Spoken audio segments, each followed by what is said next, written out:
So language delay usually in appearance देखने में एक typically developing child जैसा ही लगता है. The only thing is development slower rate पर होती है और ये यूजुअली अपनी एज से कैचअप भी कर जाते हैं, लेकिन ये डिपेंड करता है ये कितने सिवियर है. The severity decide how easily can they catch up into their language development. For example, if there is a 3 years old child who's lagging behind 6 months, 6 महीने वो पीछे चल रहा है in terms of अपनी language के, तो you will see he is missing out on so many opportunities in his daily life. For example, fruitful social interactions, meaningful friendships, playtime, and usually ये जाकर struggle और ये gap increase होता जाता है और पेरेंट्स को तब रियलाइज होता है जब ये जाके स्कूल में हाईलाइट होता है. वहाँ पे they see difficulties in terms of academics, reading, writing, peer group interaction, all these things gets affected, and that's when parents bring these kids to us. Usually the real reason behind that, there is no one fixed reason. There are some risk factors that can give this kind of a situation, that can lead to this kind of situation. One of them is genetics, then preterm birth, and then low birth weight, then the health of the child in the first year of their birth.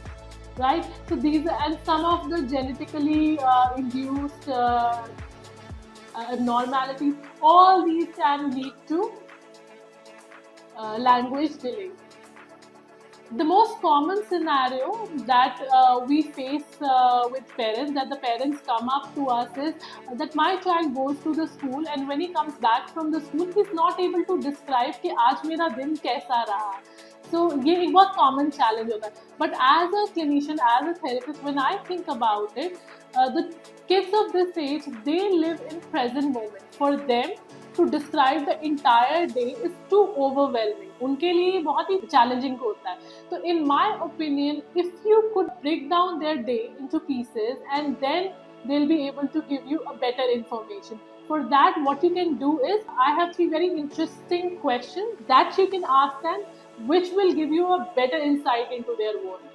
So instead of asking them, how was your day? Start with, first, what did you do with your hand?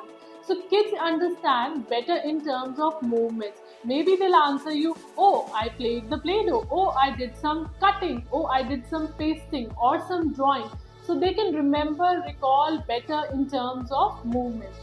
Secondly, you can ask them, was there anybody kind to you? Who was kind to you today?